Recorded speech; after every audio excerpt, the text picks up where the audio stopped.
CPM ജില്ലാ സമ്മേളനത്തിന്റെ പ്രചരണാർത്ഥം ഡിവൈഎഫ്ഐ കട്ടപ്പന മുനിസിപ്പൽ കമ്മിറ്റിയുടെ നേതൃത്വത്തിൽ വോളിബോൾ ടൂർണമെന്റ് സംഘടിപ്പിച്ചു.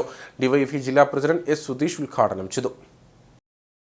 തൊടുപുഴയിൽ വെച്ച് നടക്കുന്ന CPIM ജില്ലാ സമ്മേളനത്തിന്റെ പ്രചരണാർത്ഥമാണ് വോളിബോൾ ടൂർണമെന്റ് സംഘടിപ്പിച്ചത്. ഡിവൈഎഫ്ഐ കട്ടപ്പന നഗരസഭാ കമ്മിറ്റിയുടെ നേതൃത്വത്തിലാണ് മത്സരം നടന്നത്. വിവിധ മേഖലകളിൽ നിന്നുള്ള 8 ടീമുകൾ മത്സരത്തിൽ പങ്കെടുത്തു. 20 ഏക്കർ വോളിബോൾ കോർട്ടിൽ നടന്ന മത്സരം ഡിവൈഎഫ്ഐ ജില്ലാ പ്രസിഡന്റ് എസ് സുധീഷ് ഉദ്ഘാടനം ചെയ്തു. ഡിവൈഎഫ്ഐ കാണുന്നത് ഇന്നിന്റെ രാഷ്ട്രീയം ഏറ്റെടുക്കുന്നതിനോടൊപ്പം നമ്മുടെ നാടിനകത്ത് പുറകിലേക്ക് നിൽക്കേണ്ട ഒന്നല്ല കായിക രംഗം.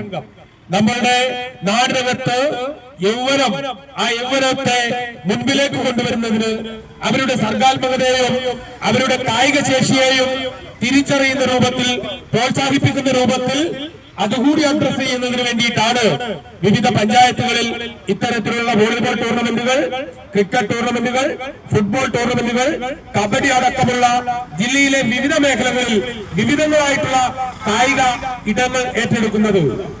ഒന്നാം സ്ഥാനം നേടുന്ന ടീമിന് 5001 രൂപയും രണ്ടാം സ്ഥാനം നേടുന്ന ടീമിന് 3001 രൂപയുമാണ് സമ്മാനം. മത്സരങ്ങൾക്ക് DYFI block secretary Faisal Jafar, president Joby Abraham, joint secretary Niyas Abu, block committee അംഗം ശിവകുമാർ, മേഖലാ സെക്രട്ടറി ബിപിൻ ബാബു എന്നിവർ നേതൃത്വം നൽകി.